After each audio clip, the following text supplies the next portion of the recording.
ఈరోజు మన పాఠం దేవుని మేనిఫెస్టో 100% గ్యారంటీ అని ఒక అంశం. ప్రస్తుతం సమాజం అంతా మాట్లాడుకుంటున్న, అందరూ ఆలోచిస్తున్న విషయం ఏంటంటే ఎన్నికలు. 13వ తారీఖున జరగబోతున్న ఎన్నికల విషయంలో ఎవరు ఎక్కడ కూర్చున్నా ఇవే మాట్లాడుకుంటున్నారు. ఏ పార్టీకి ఎన్ని సీట్లు వస్తాయి, ఏ పార్టీ గెలుస్తుంది, ఎవరు ఎంత డబ్బు ఇస్తారు, గెలిచిన వాళ్ళు ఏమిస్తారు, బెట్టింగ్లు, గొడవలు, కొట్లాట్లు, ప్రచారాలు, ఇవన్నీ చూస్తున్నాం. ఎవరిని కదిపినా వీటి కోసమే. ఇలాంటి పరిస్థితుల్లో మనం వేరే చెప్పినా పెద్ద ఎక్కదు కాబట్టి దీన్నే పాఠంగా పెట్టింది దేవుని మేనిఫెస్టో.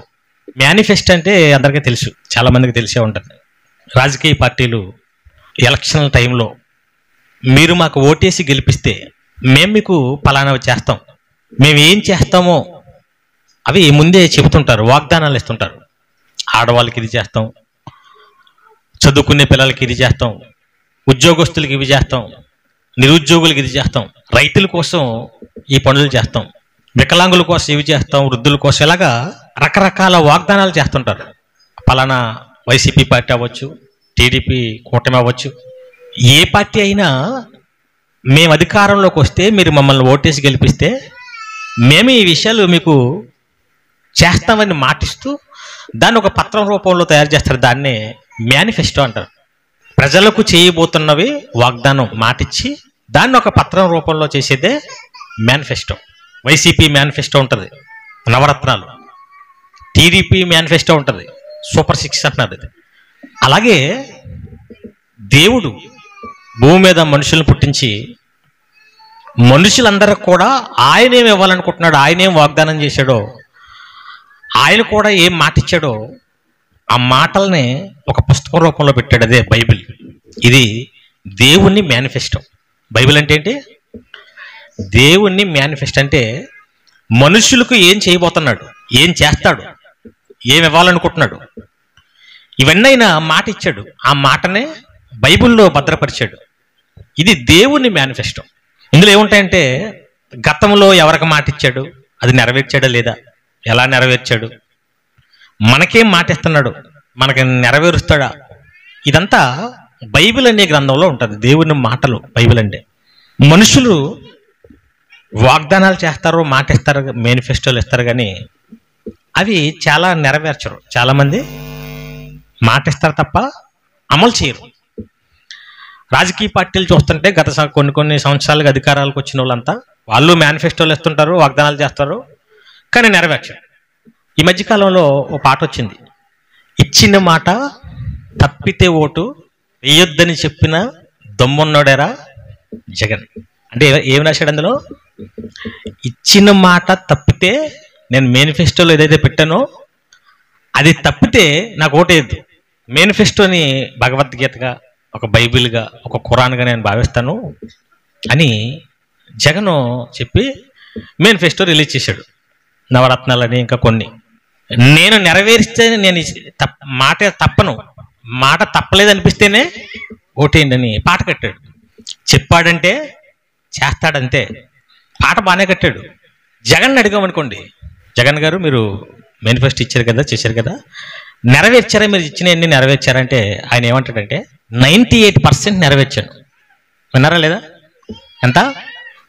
2%. అంటే 100% మనిషి అన్నవాడు నెరవేర్చలేడు.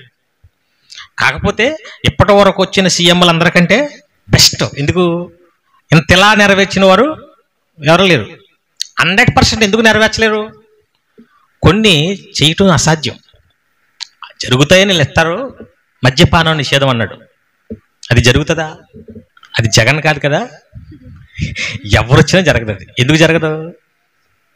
ముందు మద్యం రేట్లు ఎక్కువ పెంచేస్తే కొనుక్కోలేక పాపం పేదలు మానేస్తారు అనుకున్నాడు. కానీ ఇంతకే రేట్ ఎక్కువ పెంచితే కొనుక్కోవడం మానేస్తారా? అవసరమైతే అడుక్కునైనా, లేదంటే దొంగతనాలు చేసైనా, ఎలాగైనా తాగుతారు. లేదు మొత్తం మద్యం బ్యాన్ చేసేస్తే మానేస్తారా? నాటు సారా దిగుతుంది. అందుకే వాళ్ళ ఆప్షన్స్ చాలా ఉన్నాయి. మందు మానాలంటే ముందు రేట్లు పెంచడం కాదు, మద్యం లేకుండా చేయడం కాదు. తాగకూడదు అనుకున్నవాడు పక్కనే బ్రాందీ షాప్ ఉన్నా తాగుడు ఫ్రీగా వస్తున్నా ఏది మారాలి ఇప్పుడు ఎంతకి? ఇది మనసు మారాలి, మైండ్ సెట్ మారాలి. చాలామంది తాగుబోతులు తాగి తాగి తాగి దానివల్ల నష్టం అని తెలుసు. ఇంట్లో వాళ్ళు బాధపడతారు, ఆడవాళ్ళు ఏడుస్తారు, డబ్బులు అయిపోతాయి, ఆరోగ్యం దెబ్బతింటుంది. అన్నీ తెలిసినా మానరు. ఎందుకు మానరు? మానలేకపోతున్నానండి అంటారు. ఒకడు వచ్చి ఏదన్నా ముందుంటే ఇవ్వండి మానలేకపోతున్నాను అన్నాడు. ఏమివ్వాలంట? ఆడేసే ముందుకి ఇంకో ముందు మందులు కొంతమంది అమ్ముతారు కూడా. పసర్లో తెలియకుండా కూరలో కలిపెట్టండి, చికెన్లో కలిపెట్టండి, ముందు మానేస్తాడు. గంగల కూరలో ఒక అతనికి అలాగే పెట్టింది అలా ఆవిడ. ముందు మానకపోగా డబల్ అయిపోయాడు, బుర్ర మొత్తం పనిచేయడం మానేసిందంట. అంటే మందు మానాలంటే మందులు ఏముండవు. ఇంట్లో వాళ్ళు ఏడ్చినా, డబ్బులు అయిపోతున్నా, తాగి తాగి చచ్చిపోయిన వాళ్ళు పక్కనే ఉన్నా కూడా మానరు. ఇక్కడ ఎంతమంది చచ్చిపోలేదు, అయినా మానరా? ఒకడు ముందు మానాలని అనుకుని అలా ఆవిడికి చెప్తున్నాడంట, నాకు తాగాలని లేదు, మిమ్మల్ని ఏడిపించాలని లేదు, కానీ మానలేకపోతున్నాను, ఏమైనా ముందుంటే బాగుండు. అప్పుడు అలా ఆవిడ నాలాంటి వాడి దగ్గరికి వెళ్ళి, ఏదన్నా ముందుంటే ఉన్న మా ఆయనకి తాగేస్తున్నాడు, ఆరోగ్యం పాడు చేసుకుంటున్నాడు, డబ్బంతా ఖర్చు అయిపోతుంది, నవ్వులు పాలైపోతున్నాం, ఏదన్నా మందుంటే ఇవ్వండి. మందు ఇస్తే మానేస్తాడట. అతను కూడా అడుగుతున్నాడు మానేస్తానని. నేనే మానలేకపోతున్నాను, అది నన్ను వదలట్లేదు, ఏదన్నా మందుంటే నేను మానేస్తాను, వాడతాను అని. అయితే రేపు తీసుకురమ్మా, పంపించు ఆయన్ని అంటే అతను అజ్ఞాని చెప్పాడు పంపించమని. అప్పుడు పలానా ఆయన మందు ఇస్తాడంట రేపు అనగానే, అయితే పని చేయండి, ఈరోజు ఫుల్గా తాగేస్తాను, ఎందుకంటే రేపు నుంచి ఎలాగో మందు ఇస్తాడు కదా, మానేస్తాను కదా, ఫుల్గా వేసేస్తాను ఈరోజు అని ఫుల్గా తాగేశాడు. రాత్రి అంతా గొడవ, మళ్ళీ ఏడిపించేసాడు, అన్నీ చేశాడు. ఉదయం లేచాడు. ఎలా ఉంటుంది రాత్రి ఫుల్గా తాగేస్తే? ఉదయానికి తలపోటు, ఇదంతా చిరాకు వచ్చి మళ్ళీ వేసాడు. ఏమనుకుని, ఎలాగో ముందు వస్తాడు కదా మానేస్తాం, తాగేసి వెళ్ళాడు అతని దగ్గరికి. అతను ఇంటి దగ్గర ఇలాగా మా ఆవిడ పంపించింది, మీరు ముందేస్తాన్నారంట కదా, ముందేస్తారా? ముందిస్తే మానేస్తావు, సరే నేను వస్తానుండు అని లోపలికి వెళ్ళాడు. 10 నిమిషాలు చూశాడు, రాలేదు. అసలే వేసున్నాడు కదా, చిరాకు వస్తుంది. అరగంట చూశాడు, రాలేదు. గంట చూశాడు, రాలేదు. గంటన్నర అయింది, రాలేదు. ఒళ్ళు మండింది. ఇంకా ఎన్ని కాదు మా ఆవిడ తిట్టాలి, తన్నాలు వెళ్ళి ముందు ఏమన్నా లోపలికి వెళ్ళి బయటికి రావట్లేదు, ఇంకేదో తేల్చేద్దాం తాడైపోయాడని లోపలికి వెళ్ళిపోయాడు. అతను ఏం చేశాడంటే చెట్టుని పట్టుకుని ఉన్నాడు, కగులించుకుని ఇలాగ పట్టుకుని, మీకు బుద్ధి జ్ఞానం ఏం లేదా, ఏదో ముందెస్తావంటే పనులన్నీ మానుకుని వచ్చాను, ఎక్కడైనా చెట్టు పట్టుకుని నువ్వుతున్నావు, నన్ను బయట పెట్టి గంటన్నర అయిపోయింది, నేను వద్దామని అనుకుంటున్నానయ్యా, ఈ చెట్టు నన్ను వదలట్లేదు అన్నాడు. ఎవరు? అతను. నేను ఇందాక నుంచి నీ దగ్గరికి వద్దాం అనుకుంటున్నాను, ఈ చెట్టు నన్ను వదలట్లేదు. వెంటనే పెద్ద నవ్వి, మా ఆవిడ నేను ఏదో తెలివైనడు అందే, నీ అంత బక్కర ఎవడం లేడు, చెట్టు నిన్ను వదలకపోవటం నువ్వే పట్టుకుని, నువ్వు కావలించుకుని పట్టుకున్నాను, నువ్వు పట్టుకుని నిన్ను వదలలేదు అట్టదండి, నువ్వు వదిలే వచ్చి బయటకు అన్నాడట. అలా వదిలేశాడు. రే భలే నిజమే అన్నాడు. ఏ తెంగరోడ్లాగా ఉన్నావు?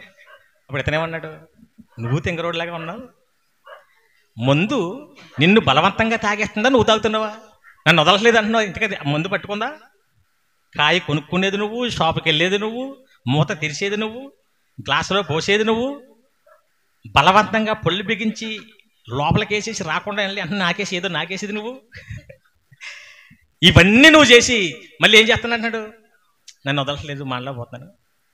కాబట్టి దీనికి మందులు గిందులు ఏమొద్దు, నువ్వు వదిలే, నువ్వు వద్దురా అని వదిలే, నీ దగ్గరికి వస్తుందా, లేకపోద్దా షాప్ దగ్గరికి, లేదా కాయ బలవంతంగా వచ్చేసి నోరు బాగేస్తుందా? ఇదంతా మనసు మారాలి. ఇది కరెక్ట్ కాదు, ఇది మంచిది కాదు, దీనివల్ల నష్టం రా బాబు అనిపించాలి తప్ప రేట్లు పెంచితేనో లేకుండా చేస్తేనో అవది. పాపం అలాంటివి కొన్ని పెట్టాడు, అది అవ్వలేదు. అంటే మొత్తానికి 98% నెరవేర్చాడు, కానీ 100% ఎవరు నెరవేర్చలేరు. కానీ ఇచ్చిన మాట దేవుని మేనిఫెస్టో 100% నెరవేరుస్తాడు. అదే చెప్పాను, 100% గ్యారెంటీ. ఎందుకంటే దేవుడు అంటే, ఒకసారి బైబిల్లో కీర్తనల గ్రంథం 146వ అధ్యాయం 6వ వచనం. ఆయన ఆకాశమును, దేవుడు ఆకాశమును, భూమిని, సముద్రమును దానిలోని సర్వమును సృజించినవాడు. ఆయన ఎన్నడును, దేవుడు ఎన్నడును మాట తప్పనివాడు. ప్రపంచంలో మాట తప్పనివాడు అంటుంటే దేవుడు. ఆయన ఒక మాట ఇచ్చాడంటే తప్పడు. మనుషులైతే మాట తప్పుతారు. చేద్దామని అనుకున్నా కొన్ని చేయలేరు. ఇంతకుముందు కొంతమంది నాయకులు వచ్చారు, అసలు వాళ్ళు మొత్తం చేయలేదు. ఎందుకంటే మేనిఫెస్టోలు రిలీజ్ చేస్తారు, ఆ తర్వాత అధికారంలో వచ్చాక వెబ్సైట్లు కూడా ఉంచినట్లు. మళ్ళీ ప్రజలు అడుగుతారని, అవునండి మాట ఇచ్చామండి చేయలేకపోయాం అంటే అధికారంలోకి రావటం కోసం ఏదైనా మాట ఇచ్చేస్తారు, కానీ చేయలేరు. దేవుడు ఒక మాట ఇచ్చాడంటే, అందుకే ఒక సంఖ్యాకాండం, ఇదే సందర్భం అక్కడ ఇంకా మంచిగా మాట్లాడాడు. చూద్దాం. సంఖ్యాకాండము 23వ అధ్యాయం 19వ వచనం. దేవుడు అబద్ధమాడుటకు ఆయన మానవుడు కాడు, ఆయన మనిషి కాదు అంటున్నాడు. పశ్చాత్తాపడుట అంటే మనిషి ఏం చేస్తాడన్నమాట? అబద్ధం ఆడతాడు. మనిషి అన్న ఎవరైనా అబద్ధం ఆడతారు. నేను ఏ అబద్ధం ఆడలేదన్న వాళ్ళు చేయొద్దండి, ఎత్తురనుకో, అదే పెద్ద అబద్ధం. ఎందుకు? మనిషి అన్న ఎవరైనా అబద్ధం ఆడతారు. అందుకే ఎవరితో పోలుస్తున్నాడు? అబద్ధమాడుటకు ఆయన మానవుడు కాడు. అంటే మనిషి అనుకుంటున్నావు ఏంటి అబద్ధం ఆడడానికి? అంటే అది ఏ నాయకుడైనా, ప్రధానమంత్రి అయినా, ఎవరైనా అబద్ధం ఆడతారు. మనుషులు అన్నవారు అబద్ధం ఆడతారు. దేవుడు మాత్రం అబద్ధం ఆడడు. పశ్చాత్తాపడుటకు ఆయన నరపుత్రుడు కాడు, మనిషి కాదైనా, మనిషికి పుట్టినోడు కాదు. అంటే మనుషులు ఏం చేస్తారు?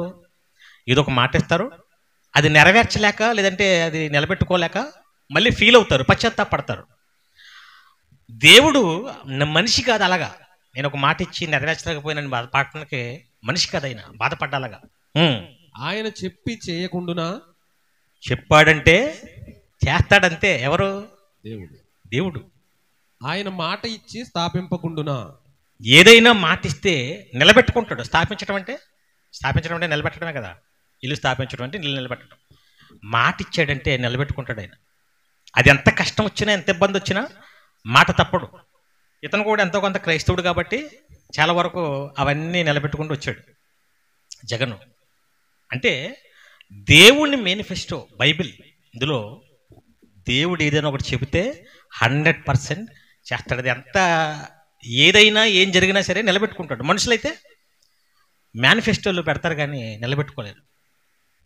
ఇప్పుడు ఒక మేనిఫెస్టో వచ్చింది, జగన్ ఒకటి పెట్టాడు. ఇంతకు ముందు పెట్టింది 95% అన్నాడు, మళ్ళా కొన్ని యాడ్ చేశాడు, కొన్ని పెట్టాడు. సో నవరత్నాలని.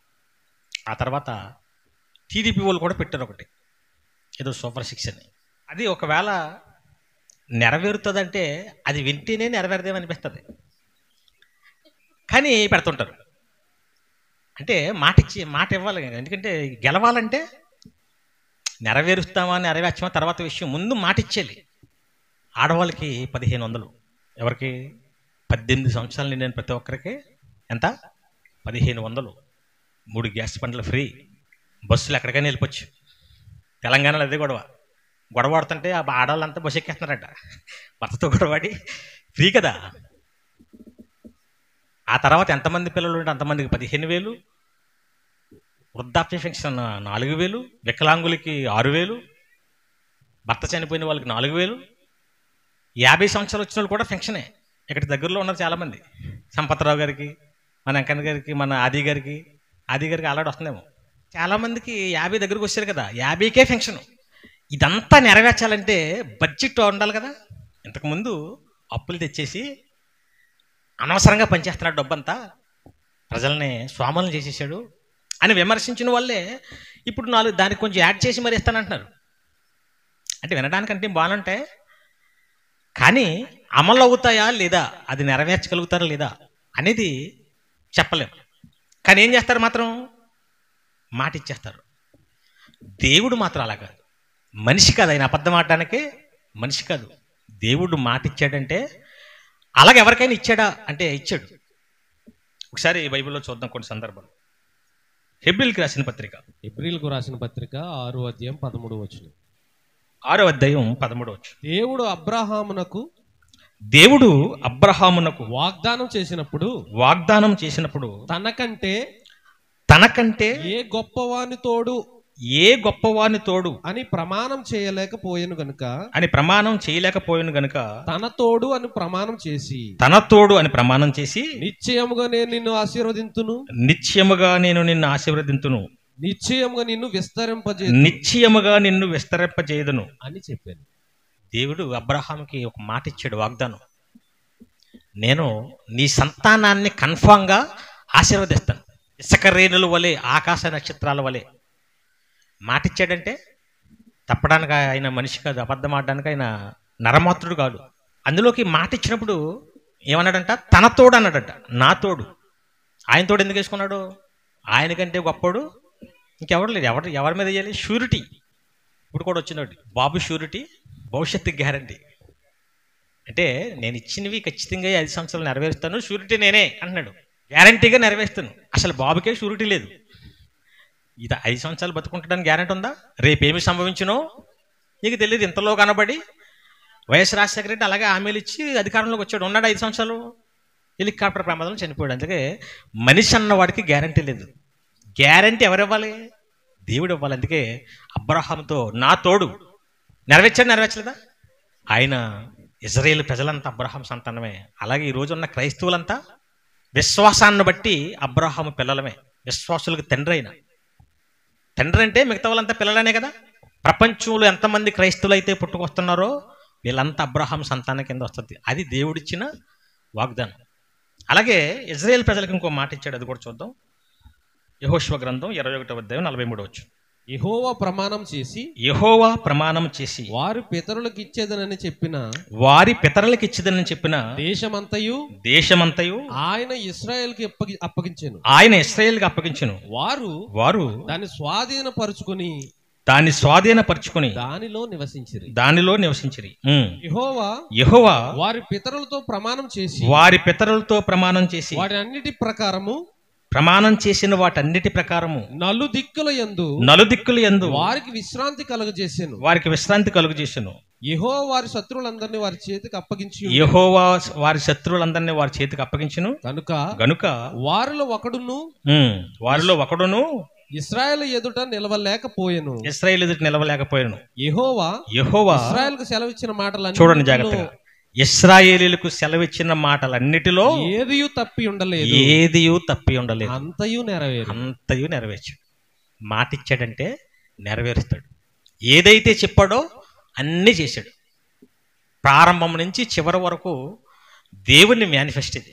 ఇప్పుడు మనకు కూడా కొన్ని ఇచ్చాడు వాగ్దానాలు. ఈ మేనిఫెస్టోలో మనకు కూడా ఇచ్చాడు. మనకేమిచ్చాడు? ఇప్పుడు క్రైస్తవులు చాలామందికి తెలియక ఈ మేనిఫెస్టో అంతా మనకనుకుంటున్నారు. ఇప్పుడు జగన్ అమ్మఒడి ఇస్తానన్నాడు. అమ్మఒడి ఇస్తానంటే ఎవరికి ఇస్తాడు? సత్యవతికి ఇస్తాడా? ఆవిడ అమ్మే కానీ పెద్దమ్మ. ఆల్రెడీ పెళ్ళిళ్ళు అయిపోయి పిల్లలకి మనవాళ్ళు పుట్టేశారు. అమ్మఒడి అంటే పిల్లలుండి చదువుకోవాలి, వాళ్ళకి ఇస్తాడు. వృద్ధాప్య పెన్షన్ ఎవరికి ఇస్తాడు? నాకు ఇస్తాడా? వృద్ధులకి ఇస్తాడు. దేవుడు కూడా ఈ మేనిఫెస్టో, బైబిల్ అనే మేనిఫెస్టోలో చాలా చెప్పాడు ఇస్తానని. కానీ అందరికీ కాదు, అది ఎవరికి ఇస్తాడో చూడాలి. బోధకులకి తెలియక అన్ని కలిపి కొడుతుంటారు. ప్రార్థన చేశారనుకోండి, దేవుడు నిన్ను ఆశీర్వదించును గాక, అబ్రహామును దీవించిన దేవుడు నిన్నును, వాయిస్ మార్చేసి మరి బేసులో పెట్టి అబ్రహామును ఆశీర్వదించినట్టు నిందుకు ఆశీర్వదిస్తాడు.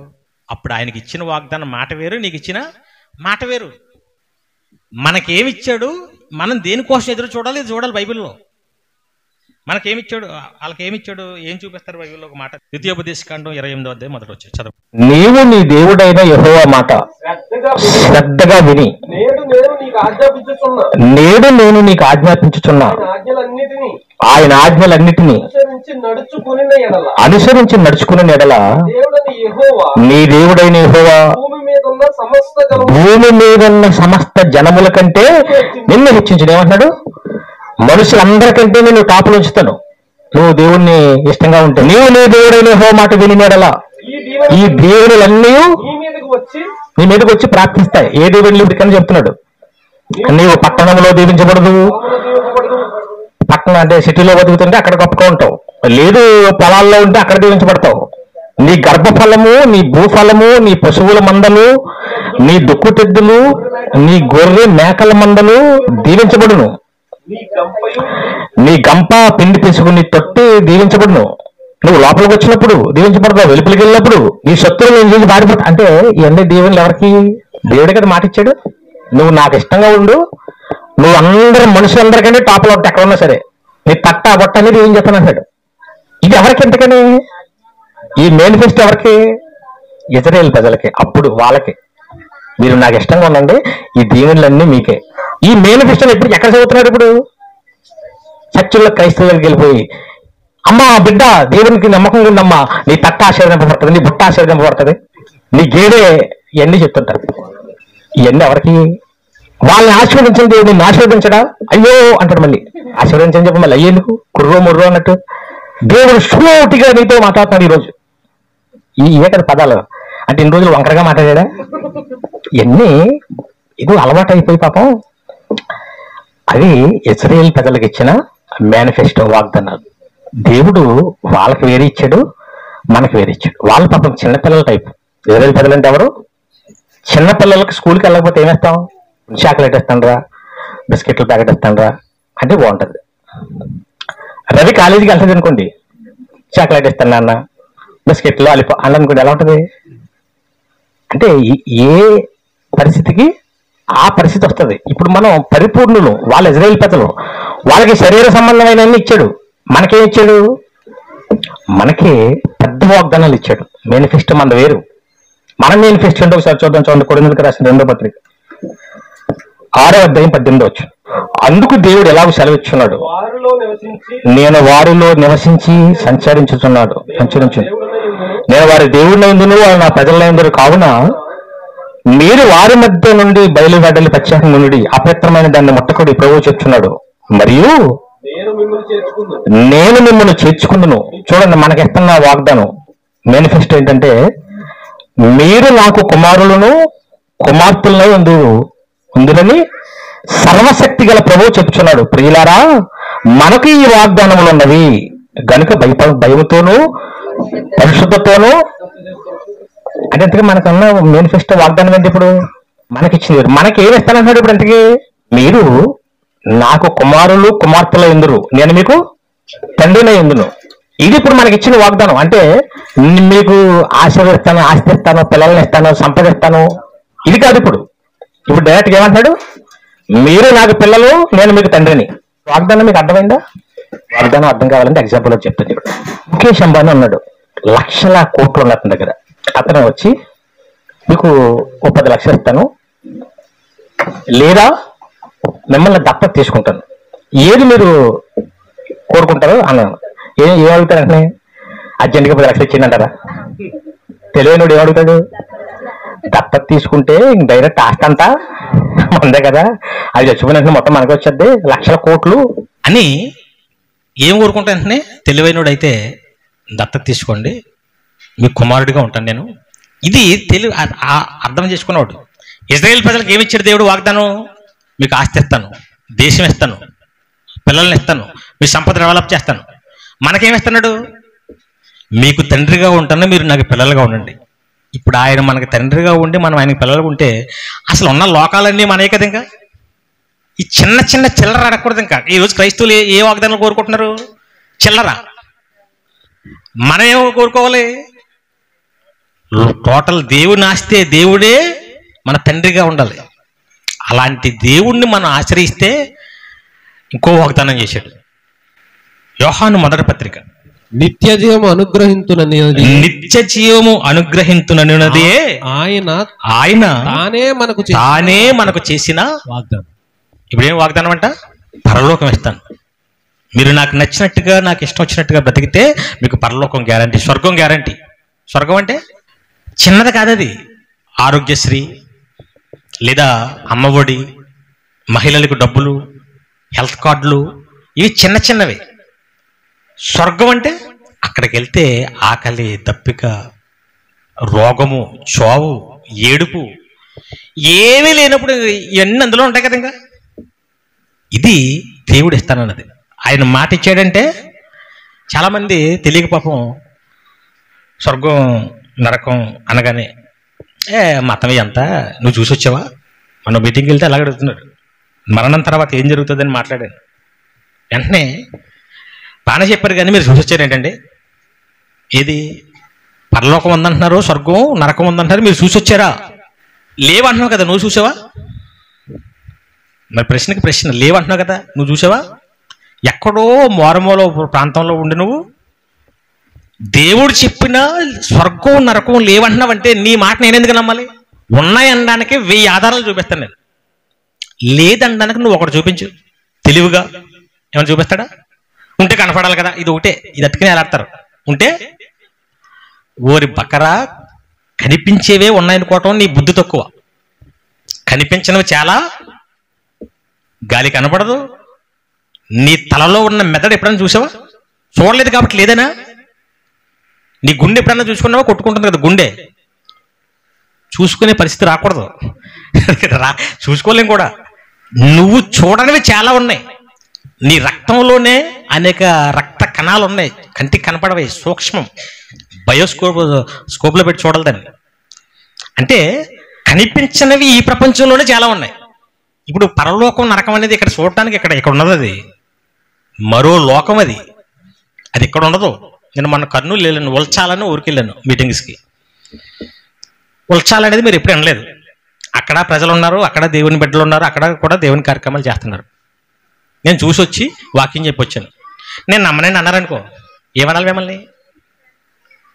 ఉల్చాలనేది ఏమీ లేదు, అది అంతా అబద్ధం, ఏదో చాలా క్రియేట్ చేశారు మీరు ఎక్కడికి వెళ్ళి వచ్చారని ఎవరికి తెలుసు, ఏదో ఉల్చాలని రాశారు అక్కడ. లేదయ్య బాబు, ఉందయా అంటే ఉంటే చూపించు అన్నారనుకో. బెల్లకూరులో ఉండి ఇక్కడ ఎలా చూపిస్తాను నేను? ఉల్చాలి ఎక్కడ ఉంది? కర్నూలు డిస్టిక్లో ఉంది. నువ్వు చూడాలంటే ఎక్కడికి రావాలి? అక్కడికి రావాలి నాతో పాటు. బెల్లకూరులో ఉండి నేను చూస్తేనే నమ్ముతానంటే ఎక్కడండి ఎలా చూపిస్తాను నేను? బెల్లకూరు ఉల్చాల్లో, బెల్లకూరులో లేదు కదా. పరలోకం ఎక్కడుంది? మరో లోకం ఇక్కడ లేదు, ఈ భూలోకంలో లేదు, మరో లోకం ఉంది. ఇక్కడ ఉండి ఏమంటాడు? చూపిస్తే నమ్ముతాను. ఇక్కడ ఎలా చూపిస్తావు? అది మతి లేక. నువ్వు చూడాలంటే చావాలి, చచ్చినా ఒకటే చూస్తావు. ఏది? పాతాళ లోకమే చూస్తావు, పరలోకం చూడవు. పరలోకం చూడాలంటే అది చెప్తున్నాడు. ఏమని ఇక్కడ మళ్ళీ చదవండి దాన్ని. నిత్య జీవం అనుగ్రహించునదే దేవుడు తానే మనకిచ్చిన వాగ్దానం. అంటే పరలోకం ఉందరా, నన్ను నమ్మనరా? ఎన్నో ఇచ్చాను కదా మీకు, ఎన్నో మాటలు ఇచ్చాను, బైబిల్ ఎంతో మందికి ఎన్నో మాటలు ఇచ్చాను, అవన్నీ జరిగాయి కదా. అయితే ఇది కూడా మీకు మాట ఇస్తున్నాను, నా కోసం బ్రతకండి, మీకు మంచి లోకం ఉంది. నమ్ముతున్నారా? ఈ మేనిఫెస్టోలు అన్నీ నమ్ముతారు, అవి నెరవేర్చకపోయినా. ఏది నమ్మరు ఎంతకీ? నోవహు జలప్రలయం వచ్చింది, భయంకరమైన సునామీ, ప్రపంచం అంతా మునిగిపోయింది 40 రోజులు. అప్పుడు మాట ఇచ్చాడు ఆయన వాగ్దానం, ఇంకెప్పుడు జలములతో దీన్ని ప్రపంచాన్ని నాశనం చేయను, దాని గుర్తుగా ధనుస్సు పెడతానన్నాడు. ఇంద్రధనుస్సు అంటాం కదా. అప్పటి నుంచి ఇప్పటి వరకు ఆయన మాట నిలబెట్టుకున్నాడు. ధనుస్సు వచ్చిందంటే అర్థం చేసుకోవాలి, ఆయన ప్రపంచాన్ని మాట ఇచ్చాడంటే నెరవేరుస్తాడు. అలాంటి దేవుడు మనందరికి ఒక మాట ఇచ్చాడు. ఏమాట? పరలోకం ఉంది మీ అందరికీ, నాతో పాటు నేను ఉండే ఆ మహాలోకంలో మీరు ఉందరుగానే. అలా మీరు ఉండాలంటే మీరేం చేయాలి? మీ అమూల్యమైన, పవిత్రమైన, విలువైన ఓటు నాకేయండి. నాకంటే దేవుడికి వెయ్యాలి. ఎక్కడండి ఏ గుర్తయింది చెప్పండి, వెంటనే గుద్దేద్దాం. 2 పార్టీలు, ఒకటి దేవుని పార్టీ, 2 దెయ్యం పార్టీ. మీరు ఏ పార్టీ? అందరూ ఏమంటారు పొలవని? ఇప్పుడు దేవుని పార్టీ, దేవుని పార్టీ, దెయ్యం పార్టీ అని ఎవరన్నా అంటారా? కానీ ఇక్కడ చాలా ఓట్లు దేనికి పడతాయి అనుకుంటున్నారు? పవన్ కళ్యాణ్ సభలు పెట్టినప్పుడు పొలవమని జనం వచ్చేస్తున్నారంట, కానీ పాపం గెలలేదు, 2 చోట్ల ఓడిపోయాడు. తర్వాత మళ్ళీ మీటింగ్ అయితే మళ్ళీ పొలవమని వచ్చేసి సీఎం సీఎం అంటున్నారు. అప్పుడు ఆడు ఏమన్నా అనుకుంటున్నారు? ఓరి నాయన, మీరు వచ్చేసి సీఎం సీఎం అని అరుస్తున్నారు, మీ ఓటేమో జగన్కి వేస్తాను, నాకేయట్లేదు, కానీ ఇక్కడికి వచ్చి అరిస్తే ఏమిటి ఉపయోగం? ఓటేయండిరా. అతనికి అర్థమైపోయింది, వస్తున్నారు తప్ప ఓటు ఇంకొకటికి వేస్తున్నారు. ఈరోజు చర్చలు ఖాళీ లేవు, ఎక్కడ చూసినా ఫుల్ అయిపోతుంటాయి. దేవుడు బా ఈ ఓటింగ్ అంతా నాదే అనుకుంటాడా? ప్రపంచంలో అందరికంటే ఎక్కువ ఎవరు అనుకుంటున్నారు? క్రైస్తవులు ఎక్కువ. 850 కోట్ల మందిలో 400 కోట్ల మంది క్రైస్తవులే. మిగతావన్నీ వేరే వేరే మతాలు అన్నీ పంచుకున్నారు. ఎక్కువ ఎవరున్నారు? క్రైస్తవులు ఉన్నారు. కానీ దేవుడికి అధికారం ఉందా, దెయ్యానికి అధికారం ఉంది? ఇప్పుడు అధికార పార్టీ ఇప్పుడు ఎవరు అనుకుంటున్నారు? దెయ్యం. అదే అంద కదా యేసుక్రీస్తు దగ్గరకు వచ్చేమంది, ఈ అధికారం అంతయు నాకు ఇవ్వబడింది, నా కాలుగా మొక్కితే నీకు ఇస్తానన్నాడు. యేసుక్రీస్తునే ఏం చెప్తున్నాడు? ఈ అధికారం అంతా నాకు ఇవ్వబడింది. ఎవరు ఇచ్చారు? ఇంతకీ ప్రజలే కదా ఇవ్వాలి అధికారం. మరి క్రైస్తవులు ఏమో ఎక్కువ మంది ఉన్నారు, అధికారం ఆడికి ఎలాగుంది? పవన్ కళ్యాణ్ టైప్ మాట.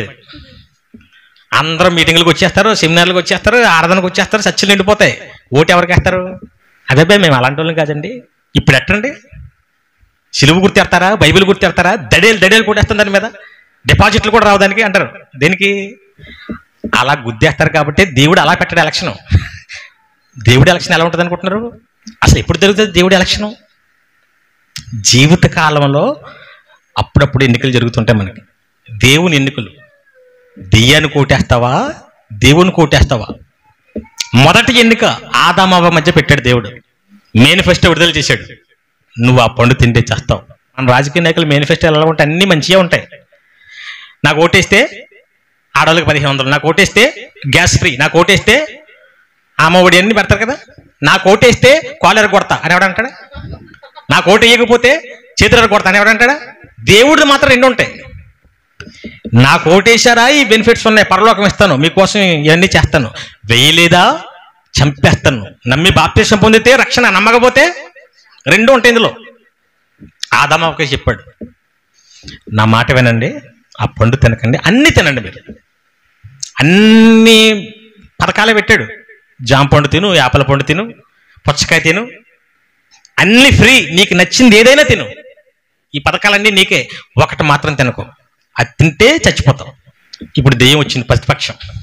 వాటర్ మహాశైలకు విజ్ఞప్తి, ఇద్దరే ఉన్నారు అక్కడ వాటర్లో. దాని మేనిఫెస్టో విడుదల చేసింది, ఈ పండు తింటే దేవతల వల్ల అయిపోతారు. దాని మేనిఫెస్టో అది, అబద్ధపు మేనిఫెస్టో. ఇది వీళ్ళకి ఏది నచ్చింది? ఎంతకే పాపం మంచోడు దేవుడు ఇచ్చింది మేము నచ్చలేదు, అబద్ధము నచ్చింది అంతే.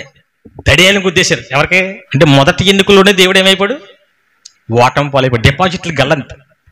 ఒక్కోటు పడలేదు ఇద్దరిలో. ముందు ఆదాము అవ్వేసేసింది ఓటు, తర్వాత ఆదాము వేసాడు. డిపాజిట్ అంటే తెలుసా? డిపాజిట్లు గల్లంతంటే మన కొత్తపేటలో ఇప్పుడు 13 మంది నామినేషన్ వేశారంట.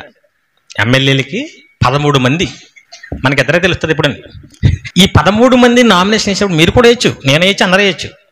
నామినేషన్ వేసినప్పుడు కొంత అమౌంట్ కట్టాలి, డిపాజిట్ చేయాలి. మనం 10,000 కట్టాలి. లాస్ట్ ఎలక్షన్ కోసం ఇప్పుడు ఎంతో తెలియదు నాకు. ఈ 10,000 డిపాజిట్ చేసిన తర్వాత మినిమం ఇన్ని ఓట్లు రావాలి ఎలక్షన్ అయిన తర్వాత.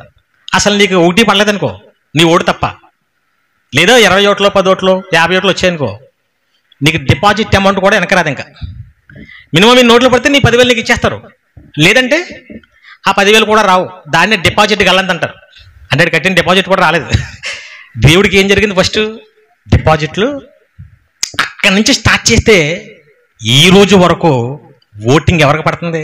దేవుని సభలకు వస్తారు, దేవుని కార్యక్రమాలకు వస్తారు, దేవుని చర్చికి వస్తారు, కానీ వాళ్ళ ఆలోచనలంతా ఎవరి మాట వింటారు? దెయ్యం మాటే. ఇప్పటికే దేవుడికి అక్కడక్కడ కొంతమంది గెలిపిస్తున్నారు దేవుడిని. అందులో ఒక అబ్రహాం ఎన్నిక పెట్టాడు. నీ కొడుకు నాకు ఇచ్చేస్తావా? ఓటు అంటే అదే. ఎలక్షన్ అంటే ఏంటి? సిలువు గుర్తు పెట్టి పక్కన దెయ్యం గుర్తు పెట్టి దేనికి వేస్తామని ఉండదు. ఇది ఉండదు. ఒక మానసిక సంఘర్షణ. ఎవరిని గెలిపిస్తావు? కొడుకు కోసం నన్ను వదులుకుంటావా, నా కోసం కొడుకును వదులుకుంటావా? ఎన్నిక ఎవరికేసాడు ఓటు? అసలు సమస్య లేదు, నీ దడేలు గుద్దాడంతే.